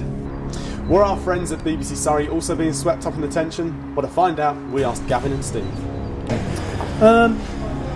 Convey the greatest night in Aldershot Town's history to the BBC Surrey listeners, really, and try not to break down on air when Danny Hilton scores a 90th minute winner. I was going to say, my job is to try and make Steve cry on air. Which you've been doing for about the last 5 years. Which I've managed a couple of times. So, yeah, but no, it's a case of just, for the people that can't be here, you know, for the people who can't get any TV pictures, it's a case of just trying to convey the atmosphere, you know, the build up to the game. We'll obviously be doing reports throughout the day and, you know, sort of just go kind of I think sort of the moment when the team comes out is going to be very special. When the two captains handshake is going to be special. It's just trying to sort of encapsulate that very special night. Yeah, particularly. Yeah, I think when the Yeats Bank goes up for when the two teams come out. I know the same event at Stoke in the playoff final got me. So I suggest you don't come over to me at that point because I probably won't be able to talk. But yeah, it's just, as I said, recording a bit of footballing history. And trying to do it without, making any mistakes. What it's like to be a wag. How hard have you worked today? I went to bed at 2 o'clock this morning, Dean, after making all the passes. Got up at 7, just finished stuffing the envelopes, and we're here for the rest of the day. I'm hoping to be rewarded. Did you hear that, Graham? I do. She often forgets who the boss in the house is. And don't put that in. But yeah, I think that's the important thing, isn't it? I mean, it's the sort of thing that the TV pictures will be played again for forever and a day, and so will the radio. And when you look back on the history of Aldershot Town, it is big games like that. It's the game at Canvey Island. It's the first game against Clapton. It's down at Exeter, down at Torquay, and people will look back and it'll be October 2011 Manchester United, and it'll be a great occasion. It'll be great to see the Ed Stadium sold out as well. It's something I've never seen in my time covering the shop. So that will be special as well. Well, Oliver, how's it feel to Aldershot Town playing Manchester United? It's unbelievable. 7,000 fans here. Can't really imagine it. Can you believe all the things that are going on? Well, playing here since 9:30 this morning. Yeah. It's quite astonishing. It is, isn't it? Yeah. We're cleaning it so shoes don't get dirty. Yeah. So we do your shoes don't get dirty. That's why we do it. That's exactly why we do it. But, a great night though for the club. In terms of where you've come from, because obviously the club went bankrupt, so you had to refound it again and everything else. Is tonight the kind of ultimate celebration of all of that? Well, it's the biggest match we ever had since the Reformation, 1992. We played Manchester United before on 2 occasions. But this is definitely the biggest match, the biggest occasion, and it's a culmination of hard work, basically, because every player and every football manager can only dream about playing Manchester United. It's an undisputed champion, one of the best clubs in the world, and we are just the minnows. We are, League Two with very little income, trying just to, it's a social event as well for the people of Aldershot. Just finally then, you're from Poland. I guess this match will be shown over there, we think, and I think somewhere in the region of 20 countries will be showing this live. You must be proud to be putting Aldershot back on the map in football terms. Indeed, I know we've had some response from Indonesia, as far as Indonesia and Malaysia. And I've noticed there's a couple of magazines in Poland also published material about Aldershot myself, which I'm very thankful for, because normally I'm sort of keep quiet, but this is an occasion maybe to even say something in Polish to my countrymen. Absolutely, go ahead, sir, go. Chciałem powiedzieć, że bardzo mi miło, że mamy ten mecz z Manchesterem. Chciałem poprosić o doping od naszych rodaków, których jest naprawdę dużo w Anglii. I po prostu prawdopodobnie nie wiedzieliście nawet, że jestem Polakiem. To jest jedyny klub zawodowy w Anglii, który właścicielami jest Polonia. Także proszę o doping dla nas, dla Aldershot Town. Okay, I'm not going to try and translate that. Could you? What was that? What did that mean? Well, I'm just asking for extra support from the Polish community in England, Great Britain for the Aldershot Town, because that's the only. I'm the only Polish chairman actually of the professional football club in England. We wish you all the very best tonight, sir. Thank you very much for taking the time, precious time, because a very busy man at the moment, Chris Michaela. Everyone is in this ground because kick-off is drawing ever nearer. Testing, 1, 2, 3, 1, 2, 3. BBC Surrey live at the Ed Stadium. It's Aldershot against Manchester United.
It was just unbelievable. I mean, just coming out for the warm-up and the stand was full in the warm-up. You know, normally, on a match day or something, people are still coming in and stuff like that. There's not many people around.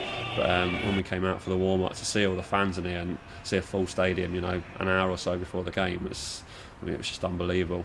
It was in a tunnel before the game that it actually really hit me that, oh my God, we're playing Manchester United. And when you line up at Berbatov was standing next to me, and it was like they didn't even look real. They looked like plastic, and it was like fantastic watching them on TV every day, every Saturday, match of the day and stuff. And it was brilliant.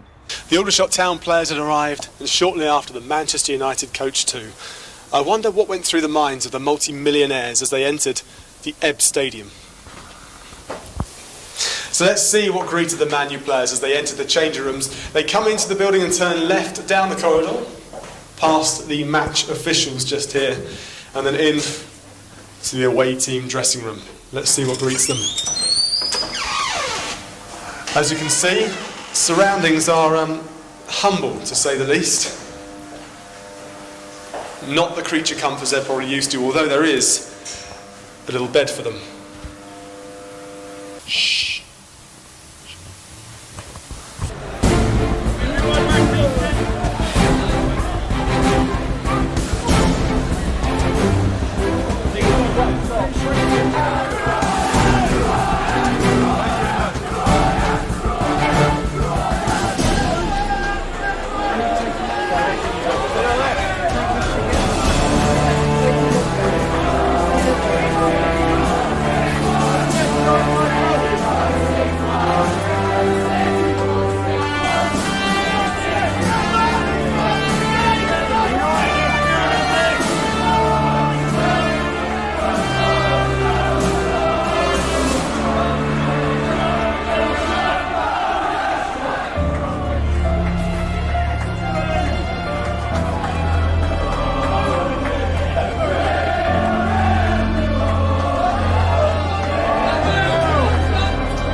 Andy Burton, Alan Smith and Martin Tyler were the Sky Sports commentators for the night, and they gave us their thoughts moments before kick-off. Is this your first visit to Aldershot? Yes, it is indeed, yeah. I don't think I ever played here, no, so it's a pleasure to be here. What do you make of the stadium? Very nice. Well, the pitch, first and foremost, very nice, and the United players will be pleased, I think, when they see it. Score prediction? 6-1 Aldershot, maybe? Something like that. Mr. Tyler? Yes, it's not my first visit. You've been here plenty of times. I came here many, many times. When I was a kid, I came and stood on the far side. I'm a Woking fan, which won't go down well with people watching the Aldershot website. But when Woking weren't playing and I was a kid, I went to school in Guildford. I used to come here and watch Aldershot in the early 60s and saw some fantastic football played here.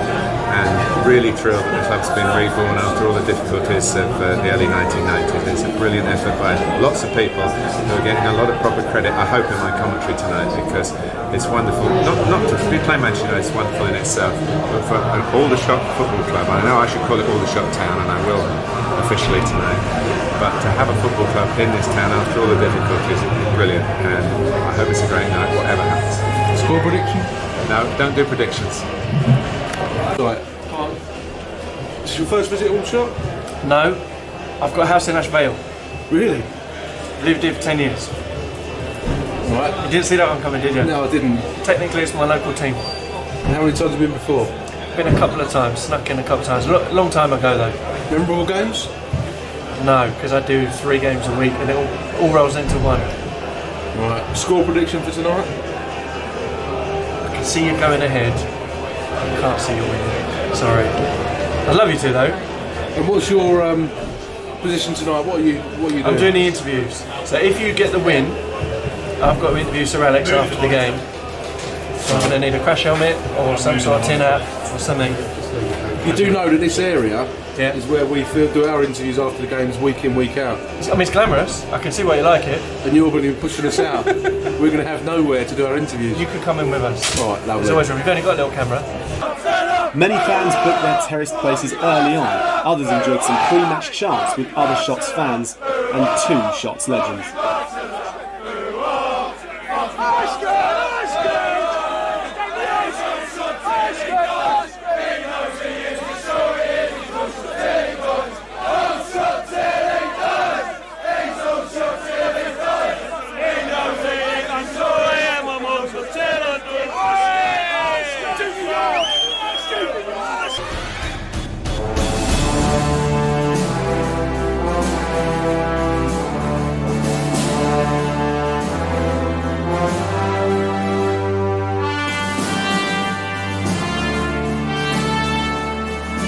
Marvellous. Very good. Enjoyable, exciting. Can't wait. Couldn't have been Brilliant. Couldn't have been Top better. stuff. Absolutely superb.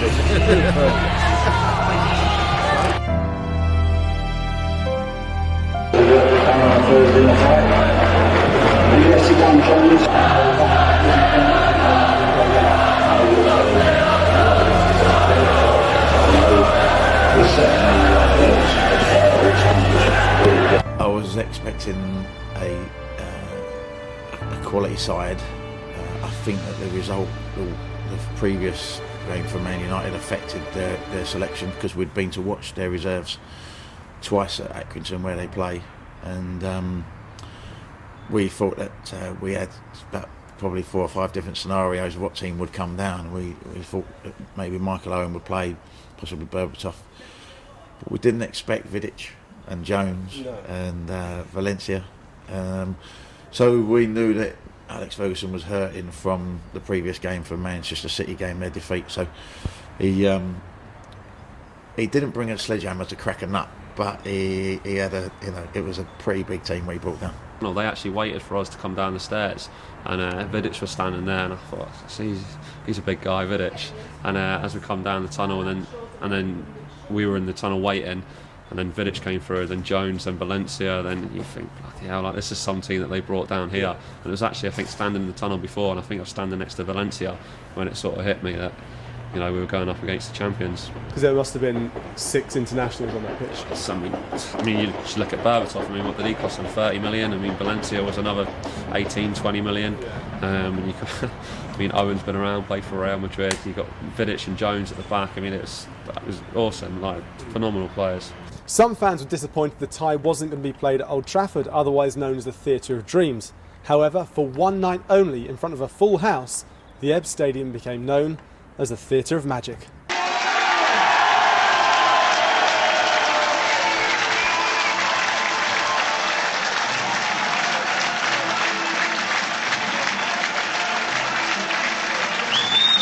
Well, on the 24th of October 1992, Aldershot Town walked onto this pitch to take on Bracknell Town in Ryman Division 3. 19 years and 1 day later, the 19-time English champions Manchester United are the visitors in the 4th round of the Carling Cup. For one night only, the Ebbs Stadium is the Theatre of Dreams as a full house of 7,359 looks on in hope and expectation. For so many people, this game is so important. For a football club, it could be the most important day in their history. The teams are lining up either side of the halfway line. Aldershot Town move along to welcome their visitors. Aldershot Town in all white, Manchester United in their red shirts, black shorts and black socks. Dean Holdsworth comes out to a hero's reception along the touchline. He applauds the fan, he applauds them back. And it really is a symbiotic relationship between players, fans and management at this particular club. It is an extraordinary evening. It didn't really hit home until I went out to warm up and I see people I've seen on TV playing who've played in World Cups, and to be up close next to them and then to see Sir Alex Ferguson walk out, it's like, what's going on? And it's just a dream come true. Just to be that close to see, a team like Manchester United, I mean, it was phenomenal to see them come in, and it was like a show coming to town. It was, the way they handled themselves, and even the players, the management. I mean, it was great to be that close and personal with them, to see how it was done. But there wasn't too many nerves. I think in the hotel during the day I had a few butterflies, but I always think that's a good thing. You've got a mindset when you go into a game, and when you're lining up against players like that, it was more excitement and wanting to test yourself against them sort of players, and it was terrific. I think it would have been more nervous if I was playing against some of the younger players. You're almost expected to do something then, but it's, like I said, it's a win-win situation, a bit like West Ham. We're not expected to do anything. We're playing against players that play in the Premier League, best players in the world, and we give a good account of ourselves. They're probably their strongest team they could have played, I imagine. I don't think the Sunday game against Man City helped us at all when it got battered 6-1. Yeah. I think it maybe, I don't know, but maybe he was going to pick a slightly sort of weakened team, but I don't think after that, I don't think he could afford to have 2 defeats on the spin. So it's always going to be a tricky tie. I think they probably felt coming to, no disrespect, but it's not a bit out of their comfort zone, isn't it, coming somewhere like this? And I think it's credit to us that the team they selected is the strongest they could have, really. They took it seriously, and what a team it was as well. Aldershot have played all their Carling Cup ties in their chain strip of all white, and indeed got back to winning ways, wearing it at Dagenham and Redbridge on Saturday. Never any danger that Dean Holdsworth was going to plump for them being the Reds tonight. Every cup run has its superstitions, Alan. Yes, that is what it's all about. But it comes down to the fact, I think, it's all about, from Manchester United's point of view, it's all about their attitude, isn't it?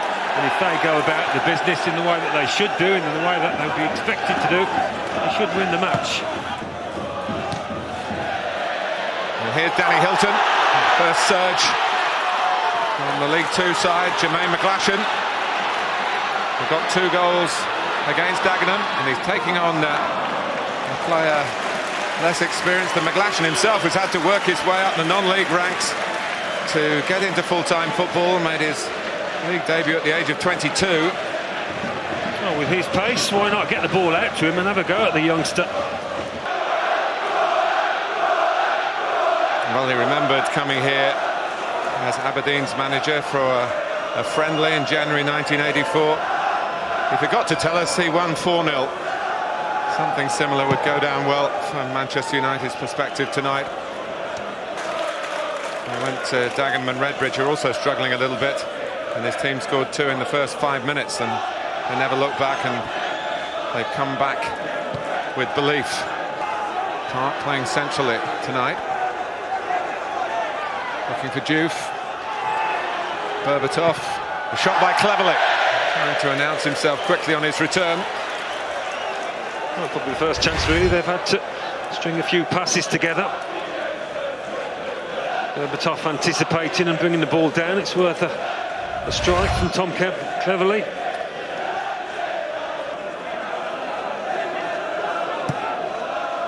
Jones trying to wade into space that Cleverley was looking to fill. Rodman getting a foot in, Rankin, and Rodman's got a bit of pace himself, and he's brought down by Vidic, who is in disciplinary trouble again, as he was last week. This time it's a yellow card. Rodman will love this one. They're getting his foot there ahead of the Manchester United captain, showing a little bit of pace down that left-hand side. And that's obviously going to make Vidic think twice next time he's called to make a tackle. And the best for him. And here is the United captain, right-footed dink towards Biram Diouf. Again, a space on this near side. Hilton was covering. Juve lays it back to Park, wearing number 30, now into central position. Park lays it back. Aldershot Town have been torn apart, and Manchester United have the first goal of the evening. It's come in the 15th minute. Some lovely interplay on the edge of the area, some slick one-touch passing. The white shirts were nowhere. A calm finish past Ross Warner, and Manchester United have the first goal of the evening here at the Ebb Stadium. It's Aldershot Town 0, Manchester United 1. They just stood off, allowed United a bit too much space, and they've been punished, and that's the fine margins there. They're going to operate on tonight, and the optimism around the Ebb Stadium. Current course, we're going to win 6-1. Strike it.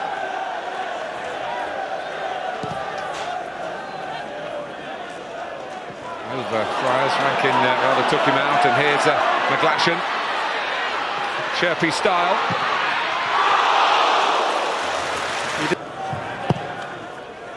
Aldershot's corner. Rankin hit Berbatov. Rankin tries again. Comes out to Straker, who's looking for glory here. And down. Flag had already goes. Yeah, it's offside. Manchester United's relief. Two sense that they've got a goal in them, Aldershot. Man United attacking, lovely ball by Owen out to Berbatov on the far side, only Biram Diouf in the middle. Berbatov gets it on his left foot, little ball in field to Owen, and it's into the back of the net. Lightning fast counter-attack by Manchester United, and it's doubled their advantage. A chance for the shots at the one end went begging, down the other end Berbatov found Owen. 88 international goals between them, and they've combined to make it Aldershot Town 0, Manchester United 2, with 4 minutes to go in the first half. Yeah, it's not nice when they score, but to be fair, Berbatov's one of the best players I've ever seen, and he just literally did what he wanted when he wanted on the pitch. And then Owen's goal I was a bit disappointed with, but then Valencia's strike was one of the best goals I've ever seen. A lot of work's gone into just staging the fixture, let alone the team playing it. Here's Valencia, it's a fine try, it's an excellent goal, it's 3-0 Manchester United. And another player bursting to be back in the Premier League side at the weekend. Catches the eye of Sir Alex Ferguson. Well, we've seen some snatches of quality tonight, haven't we, in the first 2 goals, and certainly in the third. Different sort of strike. Not a free-flowing move, it's all about the quality of the finish, the quality of that strike. It's as sweet as you like from Valencia. And you do have to think that probably is it from Aldershot's point of view. And of course, an attacker bristling with ability. And can he round it off here in the classic manner? Park. And Owen can't quite get the diagonal run to a straight pass. And he's enjoying it though. I mean, why wouldn't you? He rarely gets a chance these days, and when he has, he's made the most of it. Both him and Berbatov.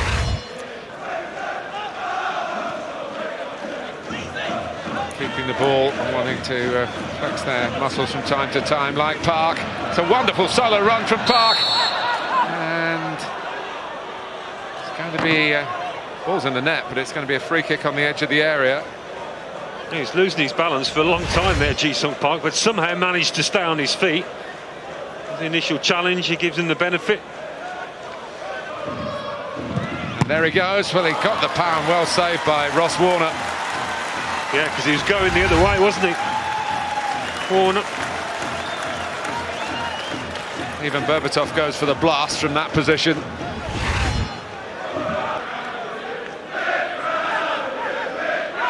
Morris.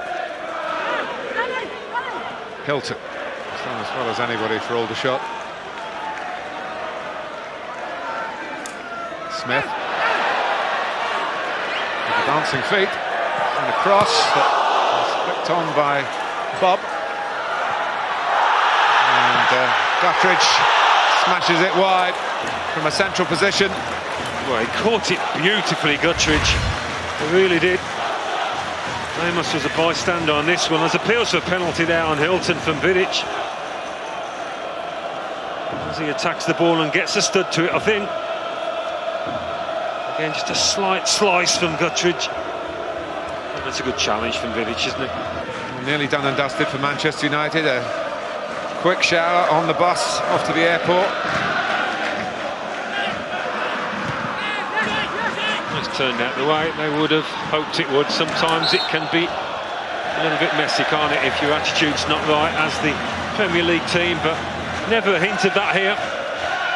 Sure, the manager's had a few stern words to say in between the end of that game Sunday and now to his team, to his squad. Well, one of the players who was on the pitch at the end when those goals were flashing in, Phil Jones, has given away this free kick. And those goals were flashing in on Sunday.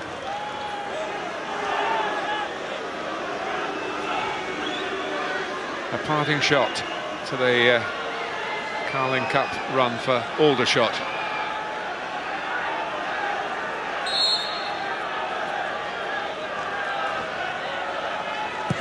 It's Gutteridge! Well, Ben Amos, who's had very little to do when called upon, was excellent. Yeah, and for that reason I think Martin will be delighted with this. Gutteridge had a sighter, didn't he, a few minutes back. Morrison, last thrust for Manchester United. Park involved, it's not dealt with yet, but the end of a great adventure for Aldershot Town. A first step towards recovering from Sunday for Manchester United, the club and the manager. With those squad members who sat and watched on Sunday given the chance to perform tonight, and some of them performing very well, like Dimitar Berbatov, who opened the scoring and then set up Michael Owen for the second. That was in the first half. Valencia struck early in the second. There could have been several more after that. For the shots, it's back to their bread and butter in League Two, with a little jam on offer as the fruits of this historic run. Final score at the Ebb Stadium: Aldershot Town 0, Manchester United 3. Sir Alex, what's your assessment of the evening? Well, I think that Aldershot fought really hard. I think that they take a lot of credit. Never stopped running, never stopped pressing the ball. They put a good shift in. We obviously showed the quality at times, and could have maybe scored a few towards the end of the match when they're tired. Aldershot, which is understandable. They're always satisfied with, you know, the cup ties. The main important thing is to win the game. We're winning into the next round now.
So your lasting memories of that time?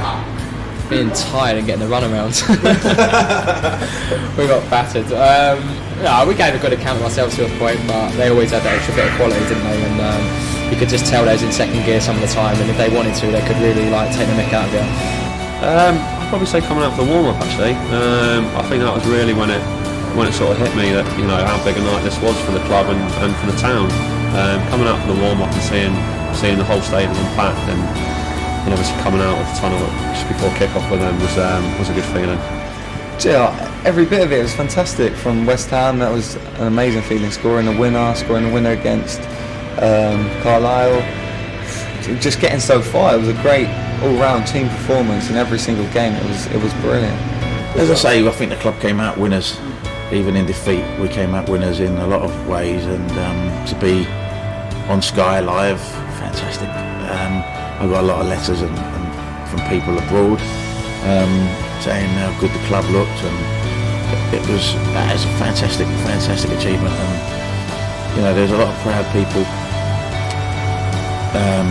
walking around before the game who probably thought they'd never see Man United come to this club. So for me, it was a real, you know, try and stay focused and you know what we're trying to achieve, because you know there was a lot of real choked up people as well before the game, and it meant a hell of a lot to myself and my staff who worked really hard, and you know they've played against Man United now. So lasting memory then of the Carling Cup run for this year. Hopefully we'll do it again next year, but for this year. For me, probably the singing at West Ham at the end of the game. I think that was special. Bringing Man United here was really special, obviously, but singing Danny Hilton's goal in those sort of 5 minutes of fate, and then seeing the fans to be the manager was something special.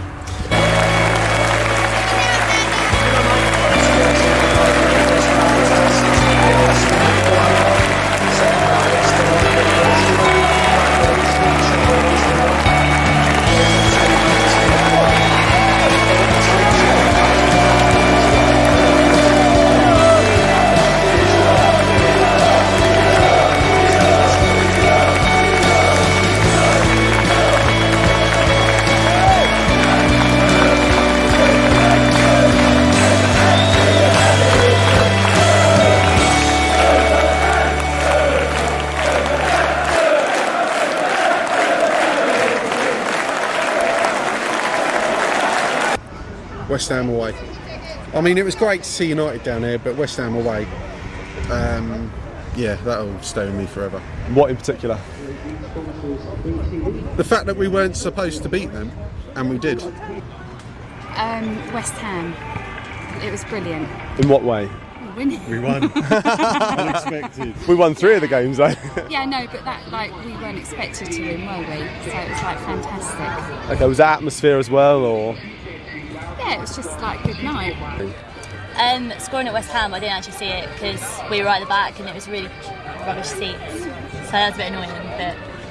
But yeah, West Ham. Probably the West Ham game, yeah, because we were so unexpected to win, and it all been put off because all the rioting and God knows what else. It was a bit apprehensive going up there, to be honest, because it's quite a wild neck of the woods, but it was good. Yeah, good. Danny Hilton's winner at West Ham. Brilliant game. Yeah, it really was. Anything in particular about that game? Just the atmosphere. Yeah. Good game. Cool. And where were you when you heard the Man U tie? Driving up the road there. Oh, really? And what happened? Did you find out on the phone or? It was on the radio. Okay. A few cheers in the car. That was good. It went down 1-0, so I thought this is it. Now they're just playing us around, just, you know what I mean? Yeah. But we had a bit of a luck. Went down to 10 players. Went down to 10, they did. Yeah. We got a goal in. Do you know, they lifted me up from the stand. They lifted me. I felt the whole stadium sort of go. And from then on, well, we were just hoping 5 minutes. 5 minutes. Can we do it? Can we get one? Can we get one? Yes, we got one. We got one. Yes, we got one. And then we got it. And then it was just blowing. Everyone was blowing whistles, you know, just to stop the game. We wanted it over and finished. I think winning away at West Ham, really. Obviously, the Man United game here was something special, big occasion to have them down here. That's great. But to be honest with you, for me, the away game at West Ham was to win there. Yeah, great. Lasting memory of that run is actually my daughter collapsing in the stand in the Manchester United game. Oh no! Which perhaps isn't one. But I think probably the last thing is Manchester United being here and the atmosphere and the ground being full and all that sort of thing. I think probably the United game, just because the build up and it was full, and it was just a really good experience. Probably the West Ham, I think. So, why is that in particular? the atmosphere, the crowd and everything, it was just brilliant. It was really good. And the win? Yes. Oh, absolutely. That goes without saying. I think the crowd at Man U, all the crowds queuing up down the road waiting to come in. West Ham away. Why is that? Coming back from sort of 1-0 down and good night. Your memories of West Ham? Fantastic, an unbelievable night, and I had one of my 2 sons with me as well, and I think he thought Aldershot are going to get a pasting, We couldn't quite believe it when the equaliser went in, and all that I was thinking about was, please hang on, we deserve extra time. I never even computed in my head that we might get a second goal, even though we were well on top, and it was just probably one of my very, very top 3 memories watching Aldershot. Fantastic. I suppose just being there, West Ham. West Ham was a great game. Everyone was singing, cheering. Great night out, really. What about the West Ham game? I didn't go to the West Ham game, as he knows. West Ham away. Why is that? Result, atmosphere, the lot. It was just one game that you'll never forget, and I was there. So the Carling Cup run for 2011 had come to an end. From the Bowling Ground to the Ebbs Stadium and Manchester United, it certainly was all white on the nights.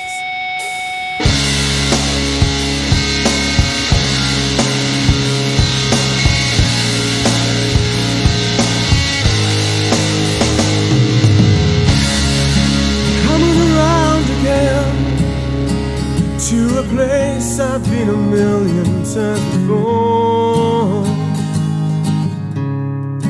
coming around again, and I'm walking backwards through the open door. Do you know, can you see that the same thing's happening to me? I'm looking forward to a past that's in my mind, coming around again. Oh, yeah. Coming around again. And I know I've seen your face somewhere before. Watched my ship sailing, and I've watched it sail away from your shore. Do you know, can you see that love End of a great adventure for Aldershot Town. to me? I look around and see a million other lives coming around again. Rodman should score, blocked by Buffin, must score, it's an equaliser for Aldershot Town, drops to Hilton, Engineering, Hilton scores for Aldershot Town!